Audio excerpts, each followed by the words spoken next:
Okay, Hare Krishna, everyone. Welcome to the Thursday Learning Bhagavatam class. Hope you're all keeping well. So today we've got another treat for you. We've got Madhu Kamari Mataji giving us a class on Canto 9, Liberation, and the second part of Lord Rāmacandra Rules the World. So thank you very much, Mataji, for coming back. And over to you, Hare Krishna. Thank you. Thank you so much. ॐ अज्ञानतिमिरन्धस्य ज्ञानञ्जनाशलाकाय चक्षुरुन्मिलितं येन तस्मै श्रीगुरुवे नमः।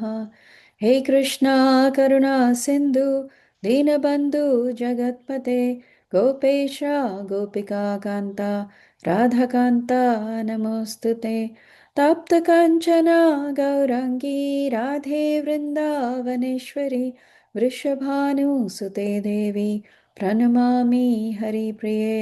वाञ्छाकल्पतरुभ्यश्च कृपा सिन्धुभ्यैव च पतितानां पावनेभ्यो वैष्णवेभ्यो नमो नमः। श्रीकृष्ण चैतन्य प्रभु नित्यानन्द श्री अद्वैत गदाधर श्रीवासदि गौरभक्तवृन्द। हरे कृष्ण कृष्ण कृष्ण हरे हरे हरे राम राम राम हरे हरे। नमः ॐ विष्णुपदाय कृष्ण प्रस्थाय भूतले श्रीमते भक्तिवेदांत स्वामीति नामिने। नमस्ते सरस्वते देवे गौरवाणी प्रचारिणे निर्विशेष शून्यवादी पश्चात् देशधारिणे।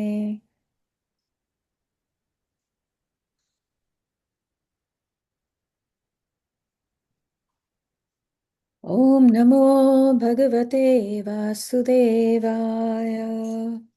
ॐ नमो भगवते वासुदेवाय। ॐ नमो भगवते वासुदेवाय। Okay, thank you for giving me the opportunity to come here and share something from the beautiful Srimad Bhagavatam and from the purports of Srila Prabhupada. The purpose that Prabhupada is given is our only source of any information. Otherwise, we would all be treading on in places that we would have no clue about. So we are always eternally grateful to Srila Prabhupada. So before we start, just setting the scene, as Dharmendra Prabhu mentioned, Canto 9 is titled Liberation. And it traces the dynasties descending from Manu, the progenitor of humanity. So in the past, you must have studied the past few chapters, the generations of kings following the Ikshvaku dynasty, the Surya dynasty. And now we've arrived, previous lessons, of course, and today we've arrived at its crown jewel, that is Lord Ramacandra, Supreme Personality of Godhead, appearing as the ideal king. Now, in chapter 10 actually describes the pastimes of Lord Ram. So, his exile, Sita's abduction, the war with Ravana, his triumphant return to Ayodhya. And so, chapter 11 actually picks up with what happens after the victory. Okay. And this is where the real teaching, of course, whenever the Lord comes as an avatar, he comes because he wants to teach all of us lessons. And these lessons are not meant for only people who are with him at that time.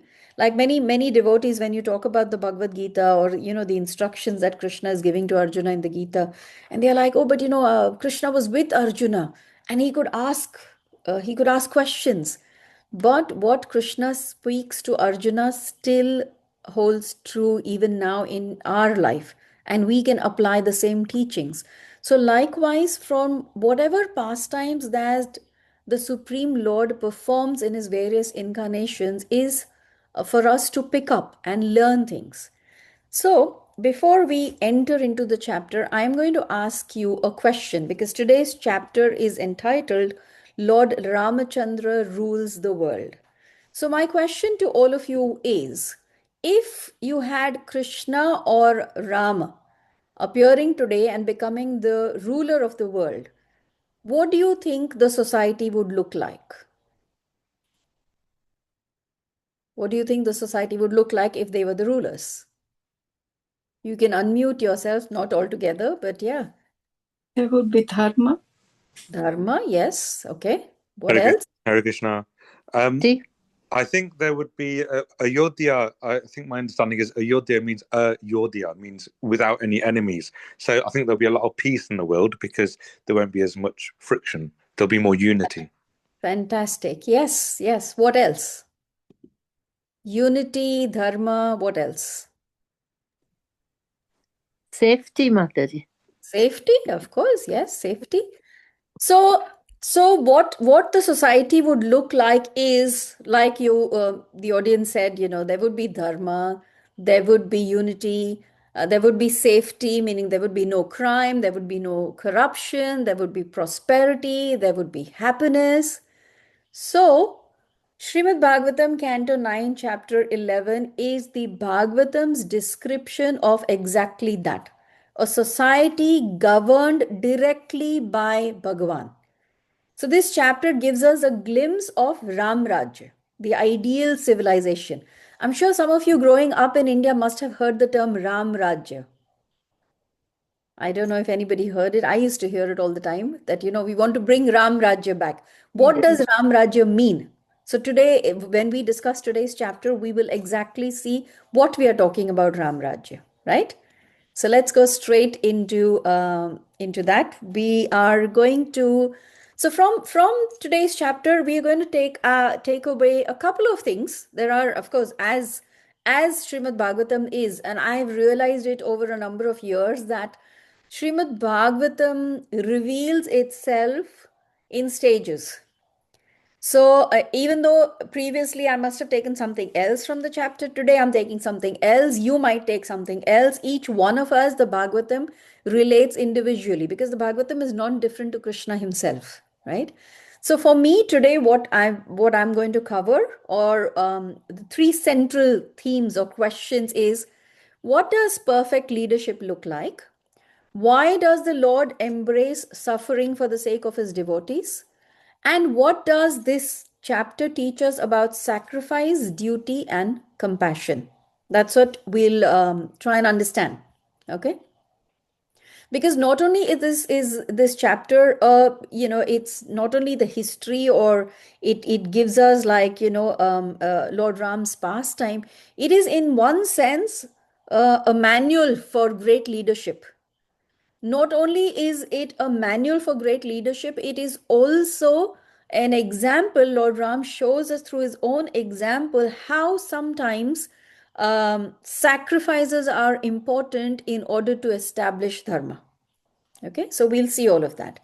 So, verse 1 starts with, which is a very interesting verse. I'll just read the English translation. Sukadev Goswami said, thereafter the Supreme Personality of Godhead, Lord Rāmacandra, accepted an acharya and performed sacrifices, yagyas, with opulent paraphernalia. Thus he himself worshipped himself, for he is the Supreme Lord of all demigods. So, very interesting point. Why would God worship God? Any thoughts on this? Why is God worshipping God? Mataji, it's an example to us that we should be worshipping God. Exactly. So Prabhupada in his purports very, very clearly says that this Lord Ramachandra's worship of himself is very different from the Mayavadi system of self-worship. So let us not get confused, because this is what then the Mayavadi says. They'll say, oh, Lord Ram is worshipping himself. We all have the Lord in ourselves. Each one of us has God in us as Paramatma, right? As a super soul. So we can worship ourselves. Prabhupada straight away in his purport says that this is not how it should be. And he says, I'll just read some part of the purports. The Supreme Lord worshipped the Supreme Lord. Yeah. The Lord worshipped himself by himself. This does not justify the Mayavadi philosophy by which one thinks himself the Supreme Personality of Godhead. The jiva or the living entity is always different from the Supreme Lord.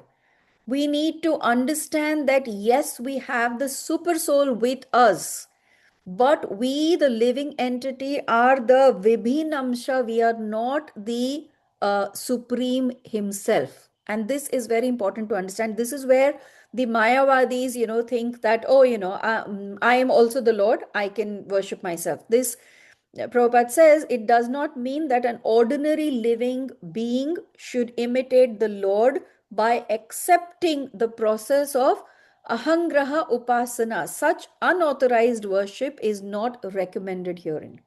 So Lord Ram is worshipping himself, yes, to teach us by example that we have to always take shelter of the Lord. As Mataji said, he also is teaching us that, and there is this very beautiful verse in the Bhagavad Gita, chapter 3, verse 21, which says, Yad yad acharati shreshtas tat tat evartaro jana, meaning that whatever action a great man will perform, a common man will follow. And whatever standards he sets by exemplary acts, all the world pursues.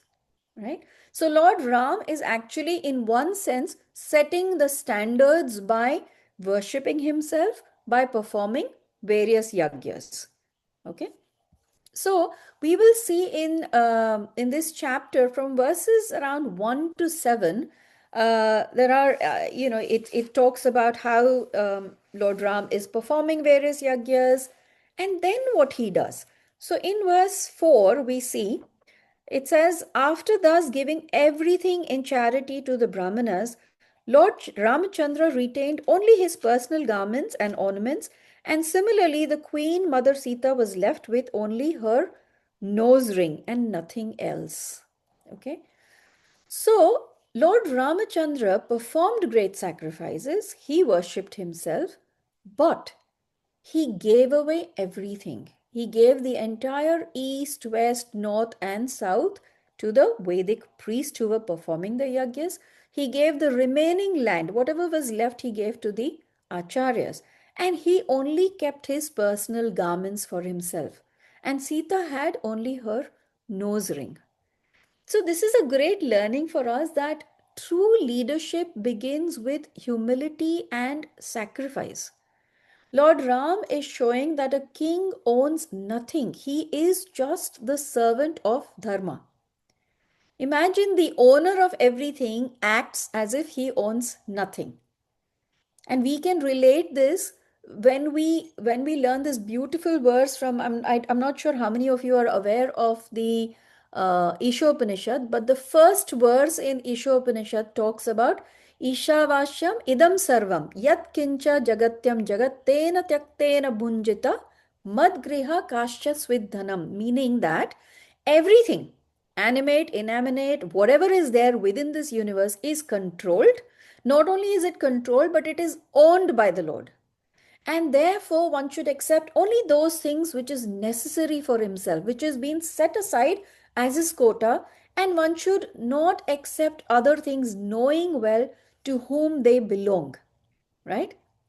Now, what modern civilization says or teaches us is, how much can I acquire? And what the Vedic scriptures teach us is, how much can I give? And this beautiful verse from Ishopanishad, I remember in the purport Prabhupada talks about, and when I first heard this and when I first heard this example, it really struck me. I've not been able to apply it. I don't claim to be this pure devotee that I can apply it, but it still strikes me.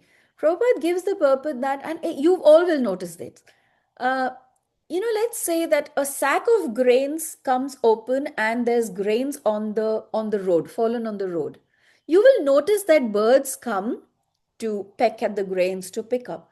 They will only take what they need, right? They don't start collecting and storing for my children, my grandchildren, my great-grandchildren. It is only a human being who does that. Because for some reason, it was not always the case, because in Vedic times it was not the case. For some reasons where you can't just blame only the human beings, it is the society that's become like that. that we have developed a lot of greed. Perhaps it is greed, perhaps it is fear, whether I will have it or no. So, I'm not trying to say that we are wrong. The society has made us like that. The society no longer lives in those kinds of principles, doesn't follow those principles. And obviously, we make the society and the society makes us. It is a very reciprocal kind of relationship, you see. So it's so nice to try and understand that everything belongs to Krishna. Nothing really belongs to me. And you just take what you really need for yourself. But otherwise, you develop this understanding that I can't steal. In the Bhagavad Gita, Krishna talks about this, that if you do not perform sacrifices and if you do not give back, worship the Lord with the things that the Lord has given, then you are actually a thief. So real wealth is one can be called rich, one can be called wealthy, is if you have compassion, if you have this sense of sacrifice, if you have this understanding that nothing belongs to me, I have been given these facilities by Krishna, and I must then utilize only what I really need rather than collecting it. Keep collecting like that.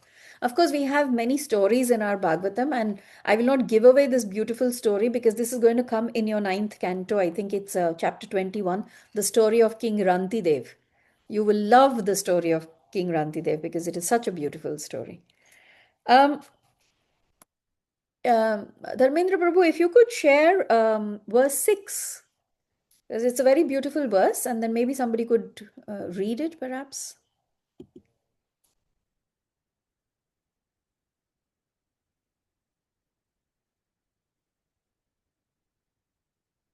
Yeah, if you could just read the translation. Anybody? Can I read, Mataji? Yes, please. Shraddha, this is translation. Say, O Lord, you are the master of the entire universe. What have you not given to us? You have entered the core of our hearts and dissipated the darkness of our ignorance by your effulgence. This is the supreme gift. We do not need a material donation. Thank you, Yes. Mataji. Hare Krishna. So we can see here how there is such beautiful reciprocation. Lord Ram wants to give everything. The Brahmanas accept it because, of course, it has been given as a gift, but then they give it back. Why do they give it back? Because they say that you've entered our hearts and dispelled ignorance. What more could we want? When the Lord gives you knowledge, all other gifts become insignificance, isn't it? Because the devotees, they don't care for wealth, they don't care for anything. They only are conquered by love. All that they want is service of the Lord. They do not care for any wealth. Maybe some of you will be aware of the story of Sanatan Goswami. Anybody aware of the story of Sanatan Goswami and the touchstone that he had? The Chintamani? Okay. I'll Yes, just Mataji. Yes, good. Do you want to share the story, Mataji? Just very briefly. One day a Brahmin came to Sanatan Goswami because he found out that he had some treasure, and Sanatan Goswami tells him to take the touchstone which he had left in the rubbish pile. The Brahmin takes it, and then he comes back again thinking, why was it in the rubbish bin? So there is something more valuable than this touchstone. And he comes back to Sanatan Goswami and said, I think you got something that's more valuable than this. Sanatan Goswami tells him to throw the touchstone in the river, and then he tells him about the holy name. Yes. So you see, Sanatan Goswami has got the Chintamani, the touchstone, which can give you whatever you want, but he has absolutely no value for it. He puts it in the rubbish pile because a devotee does not care about wealth. He does not care about any of the material opulences. All he wants is devotion, bhakti to the Lord, right? And these brahmanas, so when see in Vedic, this is the qualities of the brahmanas. In the Bhagavad Gita, we study the qualities of the brahmana, how a brahmana should be. Unfortunately, Prabhupada says that in today's day and age, in Kali Yuga, you don't have those kind of brahmanas. Today's brahmanas are not only are they greedy, they are doing all kinds of, they are not following any regulative principles. And because the head of the society is not following the principles, thus the entire society becomes the way it is right now. And that is why in ancient times you would see in Vedic times that a Kshatriya's responsibility was to rule over the kingdom, but he always took guidance from the Brahmanas, how to do it. There were Brahmanas present in the kingdom always who were guiding the king on what is right and what is wrong. And that's how a society, and Prabhupada always said this, that this class of, Brahmana, Kshatriyas, Vaishyas, and Shudras has been created by the Lord Himself. In Bhagavad Gita in chapter 4, Krishna says, Chatur Varnyam Maya Shrishtam Guna Karma Vibhagashah. These varnas and these classes are made by Krishna not based on birth, but based on the characteristics of a person. And Prabhupada also said, whether the world believes it or not, there are these kinds of peoples in all society, because the society wouldn't run otherwise. It's there, but you're not able to recognize it. If you recognize it, what happens is that you are able to take the best out of each varna, like that. But unfortunately people don't believe it, and unfortunately people started to think that it is based on birth. It is not based on birth at all, because like how a doctor's son cannot become a doctor just because he's born of a doctor, likewise a brahmana cannot become a brahmana just because he has a brahmana father. You have to train to become a brahmana. Anyways, that's just a side thing. The next couple of verses we will see about how Lord Ram is a true leader, that he's not just sitting in his palace and ruling his kingdom without knowing the ground realities. So what Lord Ram does is he goes incognito. He disguises himself and he walks through the city of Ayodhya just to see how his citizens are, how life is, and all of, just to get a gauge of what's going on in his kingdom. And when he was once walking incognito, he heard a man speaking unfavorably about his wife, Sita Devi. Right? So this man, this is in verses between 8 and 10. But the man says to his own wife, he says, you go to another man's house and therefore you are unchaste and polluted. And he says, I shall not maintain you anymore. A henpecked husband like Lord Ram may accept a wife like Sita who went to another man's house, but I am not henpecked like him. And so I will not accept you again. Now, Sukadev Goswami goes on to say that men with a poor fund of knowledge, they don't know anything, they have bad characters, and they just speak nonsensically. But even though this was rubbish, this was nonsense, but this rumor or this talk broke Lord Ram's heart. And he was worried that even a shadow of doubt will corrupt the moral fabric of society. Now, Lord Ram or all our avatars come in order to establish dharma, as we had understood right at the beginning of this session, that the most important thing is to establish dharma. Now, if something like this happens, and if people start talking about this, then it all could go wrong, right? So Lord Ram chose dharma over personal happiness. It was a very, very difficult decision for him, but we have to remember that he is not an ordinary person. He is called the ideal king. And a king sometimes has to make sacrifices. He has to sacrifice personal happiness for public confidence. He has to, a ruler, Prabhupada often says this, that a ruler must be above suspicion. It is not that Ram's heart was not broken, but he accepted suffering for the sake of duty. So sometimes even God has to accept suffering in order to teach humanity the cost of righteousness. Let's take the example of, from Chaitanya Charitamrita, we have the example of Haridas Thakur. When Haridas Thakur was being beaten in 22 marketplaces, it is not that Krishna could not have stopped it. Of course, Krishna could have stopped it, right? But sometimes great soul accepts suffering to teach future generations. Today, all of us take the example of Haridas Thakur and say that Haridas Thakur had such staunch faith and determination in the chanting of the holy name that even though he was beaten, he said that even if you cut my body into various pieces, each piece of my body will still chant the Lord's name. Right? So sometimes great devotees, great people, great souls have to accept suffering to teach future generations. And likewise, Lord Ram, by doing this, is demonstrating by banishing Sita or by, asking her to leave, he's actually demonstrating that dharma is not always easy.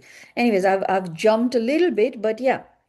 When Lord Ram heard this, he obviously then, Sita Devi was sent to the ashram of Valmiki Muni. Now, we see that Lord Ram is attached. It is not that there is no attachment. Of course, he's attached to Sita Devi. Otherwise, why would he have this battle with Ravana to bring Sita Devi back, right?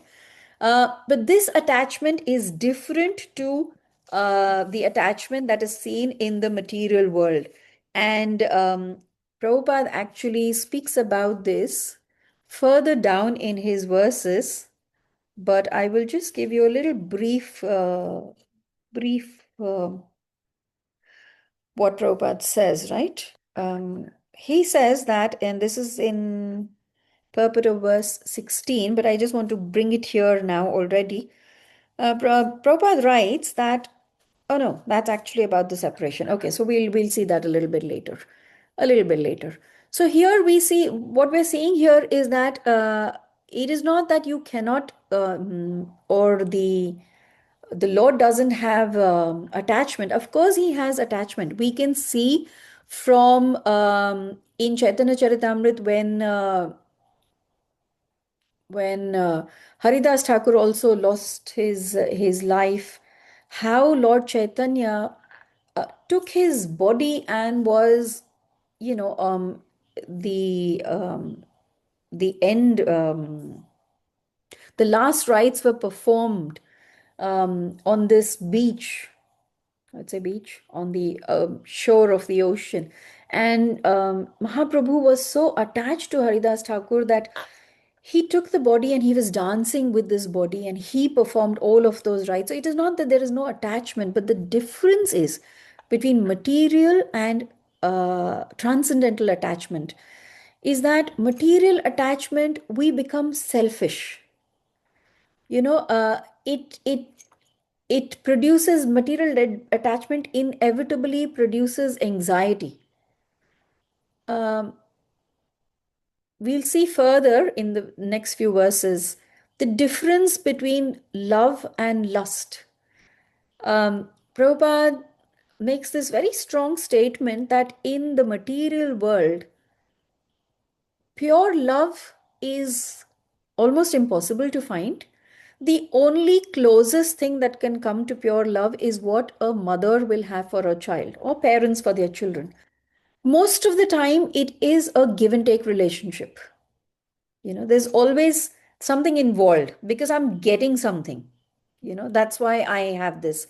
If I'm not getting it suddenly, then I will develop a kind of, I wouldn't say detachment, but in one sense, I'll always almost be like, not interested in the relationship anymore because I'm not getting anything out of it. So, material relationships generally, this is what Prabhupada said, that it is like that. So, material attachment really creates anxiety, fear. However, uh, attachment to the Supreme is completely safe. And that is why Prabhupada says that uh, your heart is not made of stone. You cannot do that. You cannot have no attachment at all. That's a wrong way. That's what impersonalists talk about. That's what they talk about, shunya. But we can't have shunya because that's not how we are. We are part and parcel of Krishna. Krishna is Satchit Ananda. He has Ananda. He has bliss. He has love. We have that same thing. So, what we are saying is rather than having material attachments, shift your attachments to transcendental attachments, to Krishna. When you shift your attachment to Krishna, your material relationships also become transcendental in the sense that you start realizing that your husband is also part and parcel of Krishna. Your children are part and parcel of Krishna. So you start seeing them along with this material relation that you have, you also start seeing them from another angle. And that creates, that slowly builds the foundation for the pure love, which will lead to not anxiety, not fear, but just sharing of this supreme understanding that all of us belong to Krishna eventually. Okay. Anyways, okay. I think I said a bit much about this. I am keeping track of the time. Right. So the next couple of verses is where, now Sita Devi has been sent to Valmiki Muni's ashram. She was pregnant at that time. And she was pregnant with twins. In Valmiki Muni's ashram, she gives birth to Love and Kush. Right? And it says that the ritualistic ceremonies for their birth were performed by Valmiki Muni himself. Okay, so this is still verse 11. Then from verses 12 to 19, it talks about, actually verses 12 to 14 talks about the exploits of Rama's brothers. And then further we'll talk about how Ram and Sita end their earthly pastimes. But let's look at some of the things that this chapter talks about Rama's brothers, right? So it actually gives a breakdown of how Lakshmana had two sons, and Bharat had two sons, and Satrughna had two sons, and then it talks about their activities, which is again a lesson that we should learn. These brothers are not expected to just stay in the palace and enjoy the association of the Supreme Lord. The Lord empowers his devotees to expand dharma.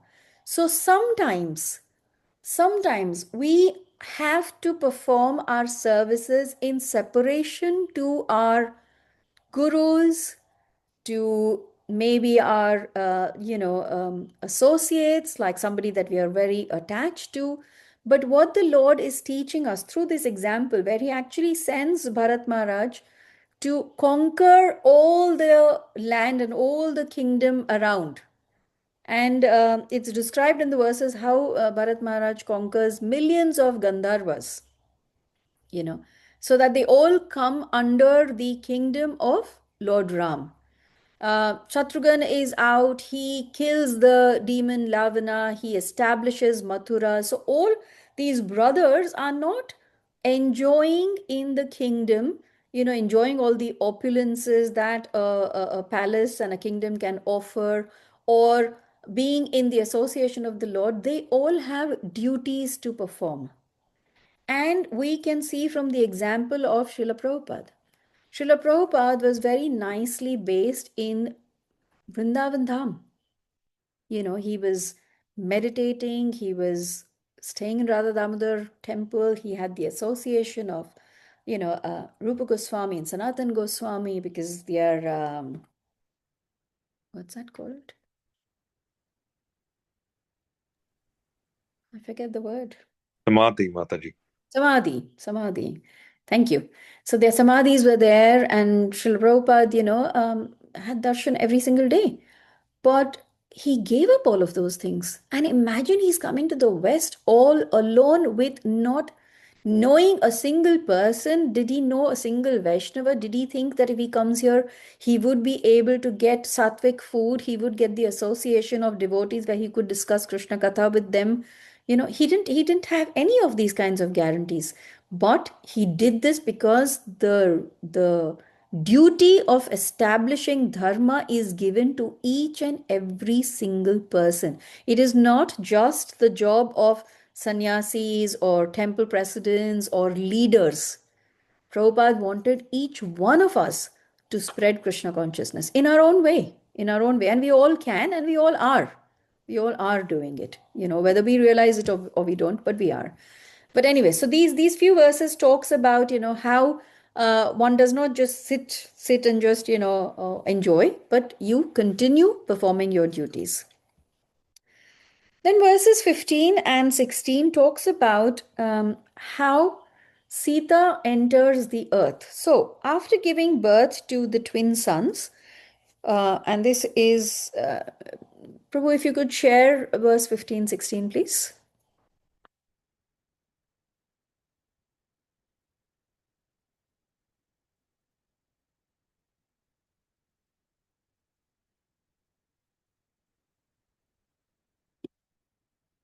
Yeah. Is this verse 15? Yeah. Would somebody please read this? Yes, Mataji.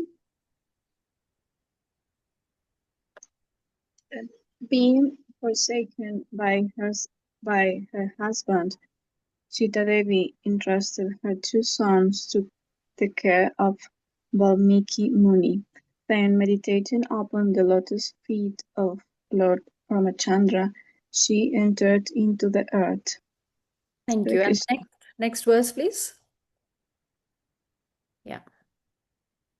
After hearing the news of Mother Sita's entering the earth, the Supreme Personality of Godhead was certainly aggrieved. Although he is the Supreme Personality of Godhead, upon remembering the exalted qualities of Mother Sita, he could not check his grief in transcendental love. So this is what I was talking about. Pro, please leave this on and if you could just go down to the purport.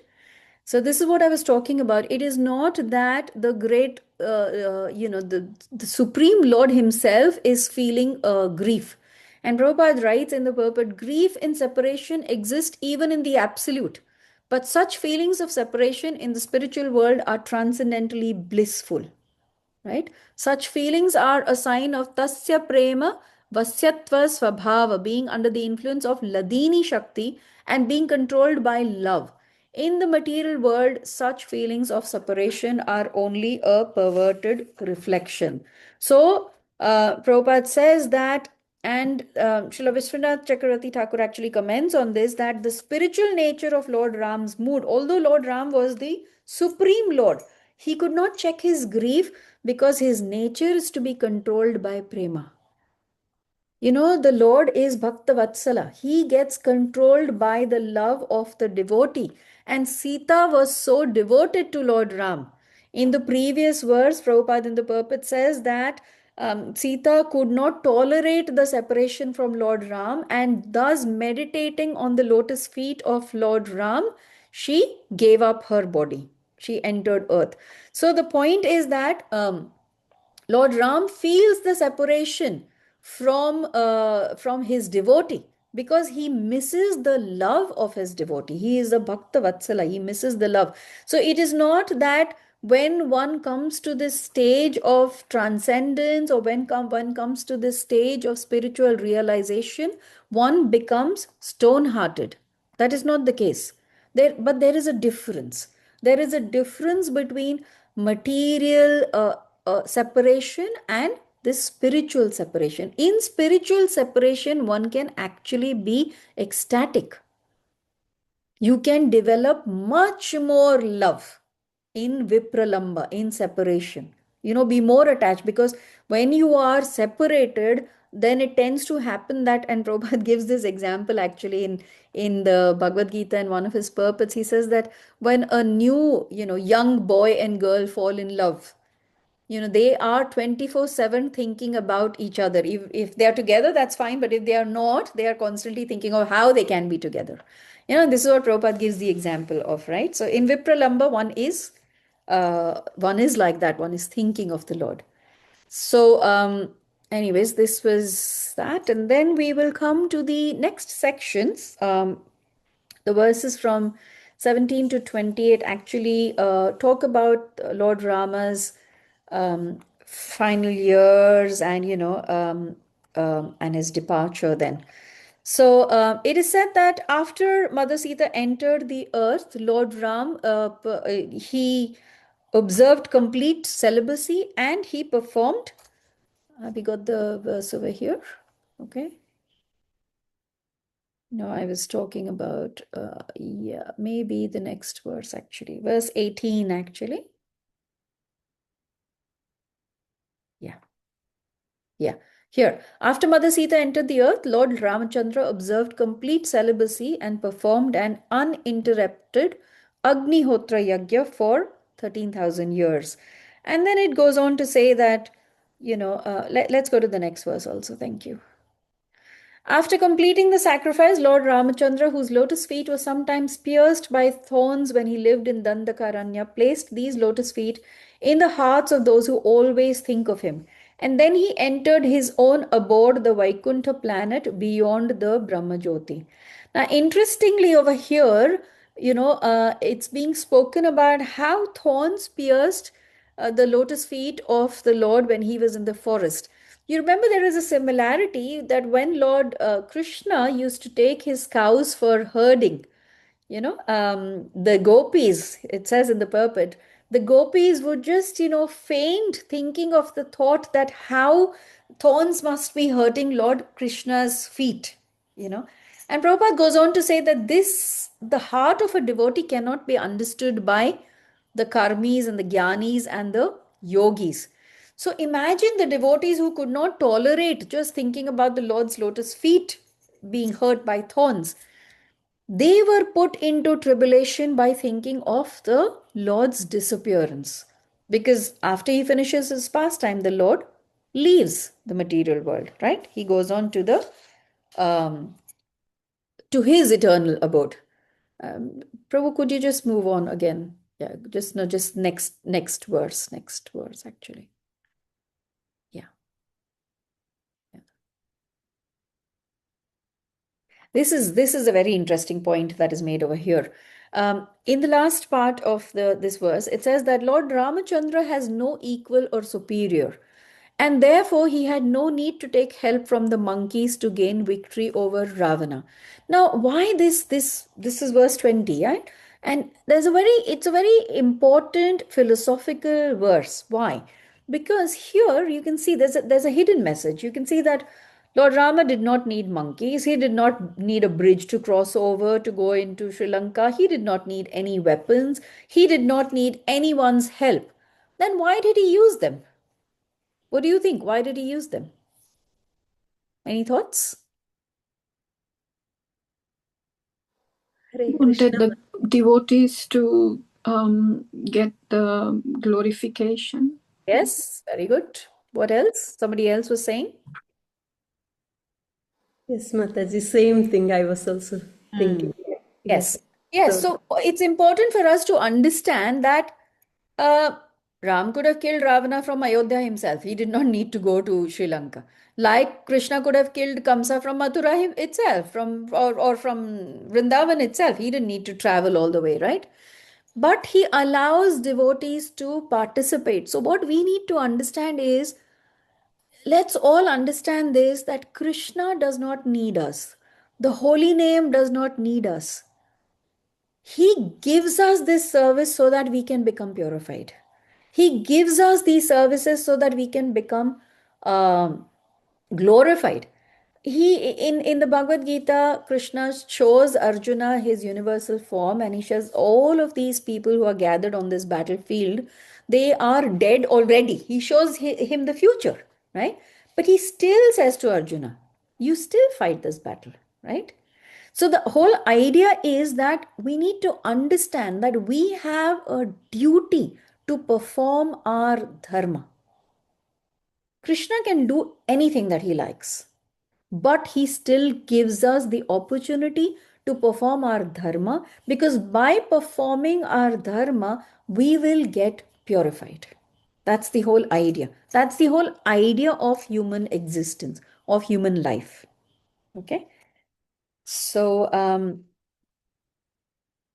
okay, so that's clear. Okay, I have a little bit of time, which is fine, because we're just on the last few verses. Okay, we've done this monkey thing. I wanted to speak about, how Parikshit Maharaj continues. He wants to hear, you'll see in verse 24, Parikshit Maharaj, he's heard this. He's heard that now Sita Devi has left, Lord Ram has left, he's gone, and he's been hearing all of these things. But he says to Sukadev Goswami, he inquires, he says, how did Lord conduct himself, and how did he behave in a relationship with his expansion, and how did his brothers and inhabitants of Ayodhya treat him? Now, these few verses from verse 24 to almost the end of the chapter 36 is in one sense a description of how the devotees or how the inhabitants, citizens of Ayodhya behaved, how the city itself was. There is a description of how the place within it says within the palace there were various treasures and valuable wardrobes, and floor was made of highly polished markata money, and foundation made of marble, and the roads, they were splattered with fragrant water. And it also says in one place I read, and I found that a little interesting actually. Yeah, it says over here, during the reign of Lord Rāmacandra, the streets in the capital, Ayodhya, were sprinkled with perfumed water and drops of perfume liquor. And I was a little like, oh, why do we need liquor here? I'm not sure if anybody has any thoughts on that, but we can discuss it a little bit later. Thrown about by elephants from their trunks. When the citizens saw the Lord personally supervising the affairs of the city in such opulence, they appreciated this opulence very much. So, what is being described here is with Lord Ram being the king, he was the kind of king who did not sit in his palace. You can see here that this was the citizens saw the Lord personally supervising the affairs. Okay. We can also see what an opulent kingdom Ayodhya was. The palace is described, the city is described, the streets they are clean, they are sprinkled with perfumed water. There is all kinds of paraphernalia for everybody to enjoy transcendental pleasure for as long as needed. In verse 36, it is said, if you go to verse 36, Prabhu. Oh. Yeah. Verse 36 says, without transgressing the religious principles, Lord Rāmacandra, whose lotus feet are worshipped by devotees in meditation, enjoyed with all the paraphernalia of transcendental pleasure for as long as needed. Now, this interesting thing is without transgressing the religious principles. It is never said that a devotee cannot be opulent. Never it is said that a devotee cannot be well educated, have wealth, be beautiful, have all the opulences, if the devotee dovetails everything in Krishna's service. And that is what this verse is actually telling us, right? That without transgressing the religious principles, they were enjoying all of these paraphernalia for as long as needed. Now, it is said that by listening, by hearing this chapter, which describes Lord Ramacandra as an ideal king, every pastime, every leela that we hear, or every ashtakam that we hear, it says there is a falashruti.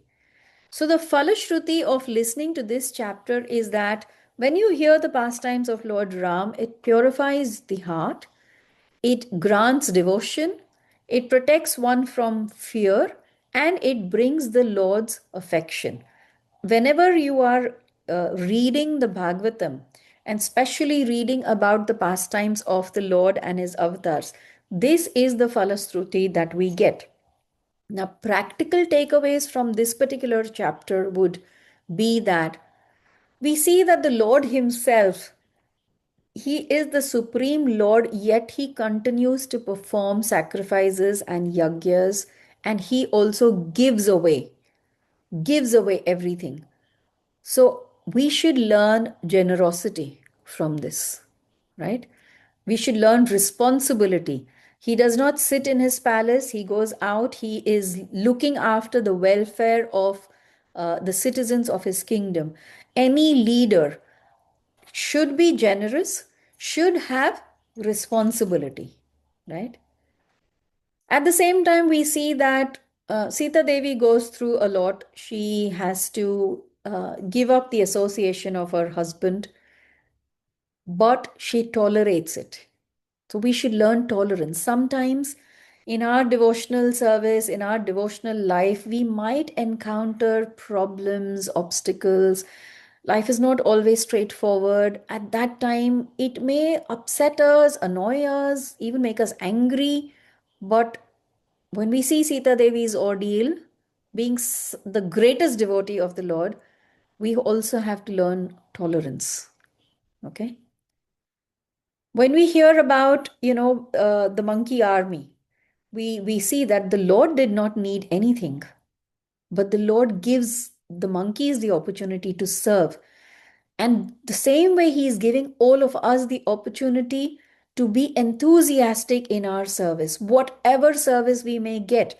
There were the monkeys picking up these big boulders and putting it to create the bridge, but there was also a squirrel who could only bring a little stone. But the Lord appreciated that. So, whatever service we may get, it doesn't matter. But we have to perform that with the same love, devotion, and enthusiasm. Right? And from the citizens of Ayodhya, what we need to learn is that we have to try and live a devotion centered life. Lord Ram, Lord Krishna should be in the center of our lives.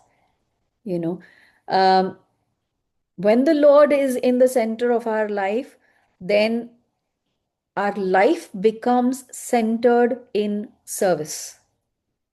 And when that happens, whether we are leaders, whether we are, very, very opulent, wealthy people, everything, because it is centered in Krishna or in Lord Ram, leadership becomes service, wealth becomes charity, whatever activities we are performing becomes devotion, and our life becomes successful.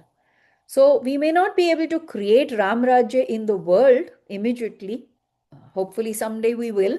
But at least we can create Ram Rajya in our homes and hearts by placing Lord Ram in the center of our lives. So I will stop here. Srimad Bhagavatam ki jai, Srila Prabhupada ki jai. Thank you. Thank you, Mataji. Another beautiful class. Thank you so much for that. Sadhu Mataji, would you like to ask your question? And if anyone else has a question, please raise your hand. Hare Krishna. Hare Krishna, and thank you very much for today. To be very honest, I have very, very tough time to understand when a king have the power and is for the people to protect people, to take care of the people's need, and so on and so on. In this situation, Sita is also a people, right? Even if Sita is a wife, still is people, right? So how come Sita doesn't get the same protection or same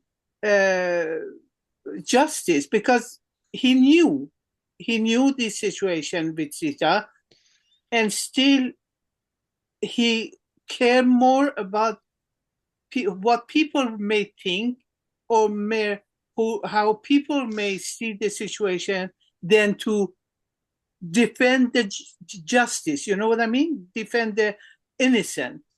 That I have a kind of difficulty to understand. If you help me, thank you. Yeah, no, a lot of devotees have difficulty, and I am a very, very insignificant person to actually answer this question because so many of our great acharyas have answered this question.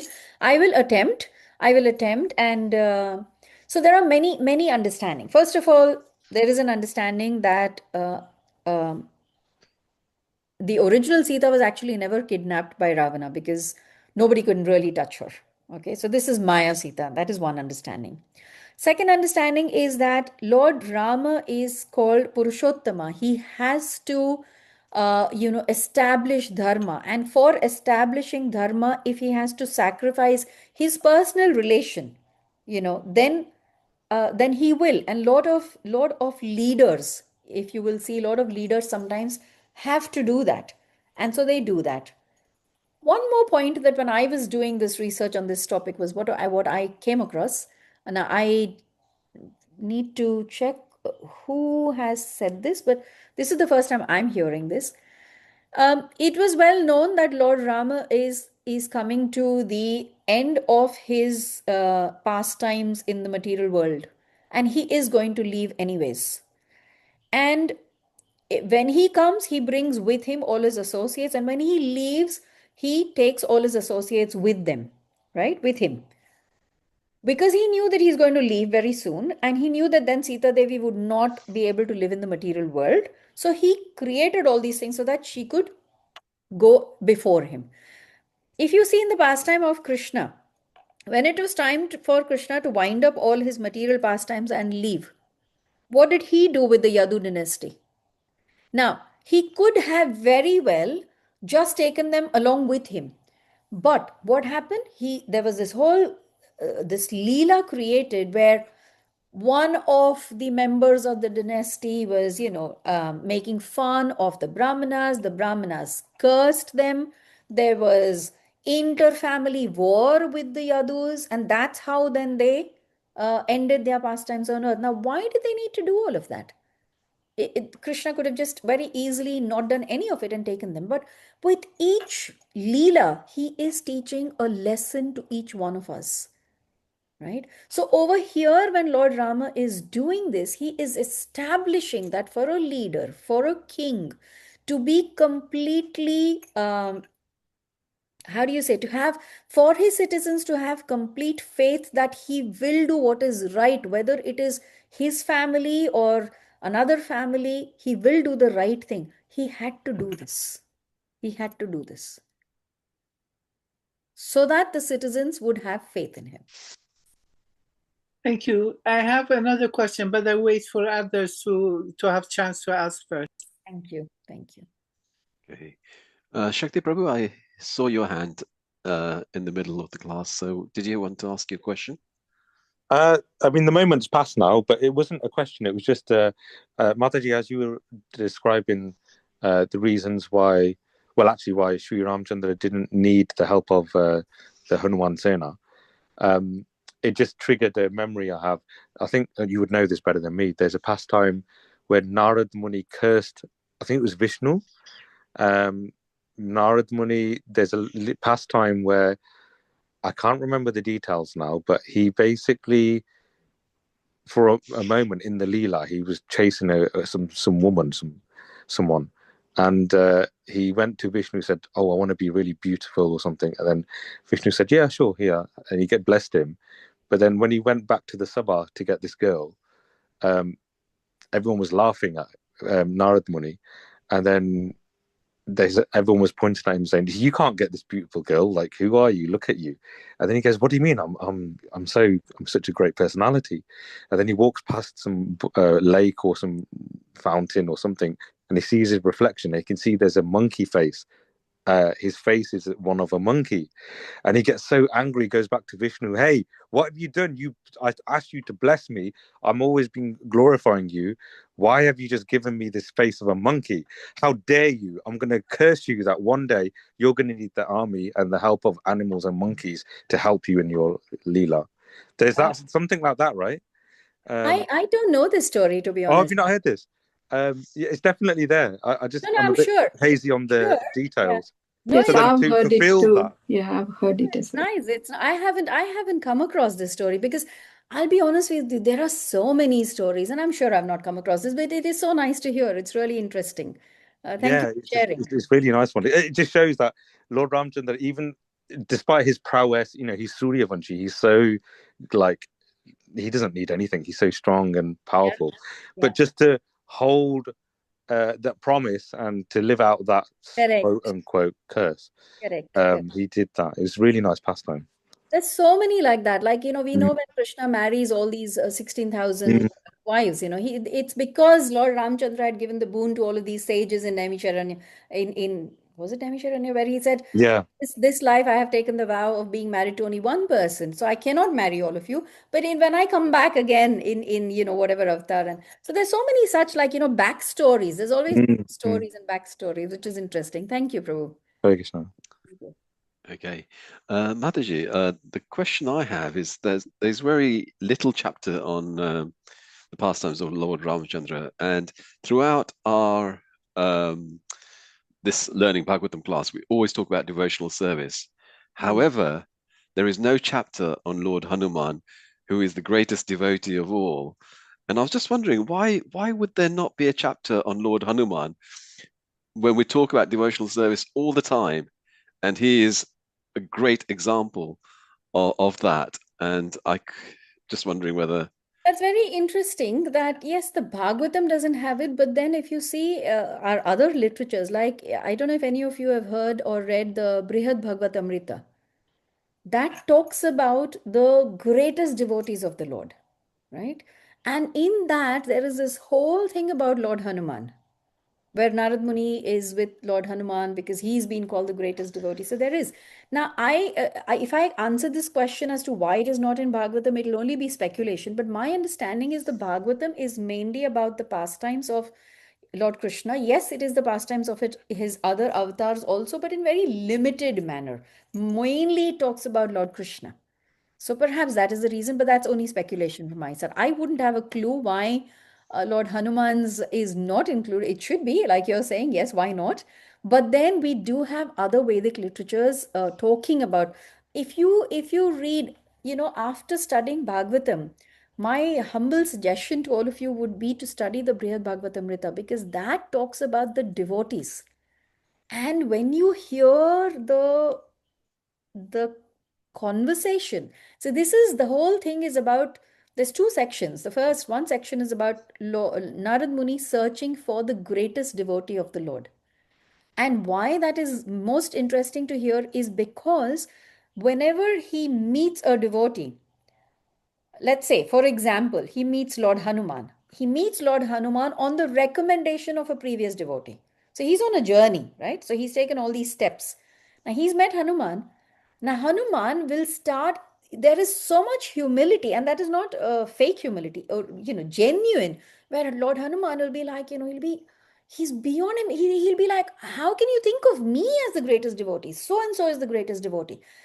Brihad Bhagavatamrita actually teaches us how a devotee, a real devotee of the Lord, embodies humility, but also at the same time has so much love and respect for all the other devotees of the Lord. So if you would like to read that about Lord Hanuman, you will be really happy to read that. So I would recommend that to you. Okay, thank you very much, Mataji. I think we've not got any more questions, so you've done a fantastic job. I think Sadhvi Mataji had a question. Yes, Sadhu Mataji, go ahead. Go on. Thank you very much. In verse 19, in purport, I read something that I'm kind of confused. If you could help me to understand it better. It mentioned about when we have done our duty here, right, and then we go back. To go back, we have to go through Rāmacandra first. That I didn't, because I have never, I have never heard that you go through, you must go through Brahmajyoti. So, You know what I mean? yeah, but Prabhupada in the purport explains that the Brahmajyoti is the beginning of the spiritual world, and beyond the Brahmajyoti is the Vaikuntha planets. And he also gives an analogy that to enter the sun planet, one has to enter through the sunshine. So now I have not seen the whole, how do you say, the entrance to the spiritual world, but Prabhupada is explaining that one has to enter because the spiritual world or the Vaikuntha planets have got their own effulgence, which is the Brahmajyoti. Now the idea is the devotees do not go to the Brahmajyoti and stay there because that is impersonal. But in order to enter the Vaikuntha planets, they have to pass through that because the Vaikuntha planets have the natural effulgence, which is called the Brahma. What is the Brahmajyoti? The Brahmajyoti is just the natural effulgence of the spiritual world. Does it make sense, Sadhu Mataji? I will meditate on it. Thank you. Thank you very much. Because Prabhupada goes on to say, he says, the Gyanis or monastic philosophers, because of their impersonal conception of the Lord, cannot enter the Vaikuntha planets, but they cannot stay eternally in the Brahmajyoti. Nobody can stay eternally in the Brahmajyoti, but they want to stay in the Brahmajyoti because the Gyanis' goal is the Brahmajyoti, the impersonal understanding.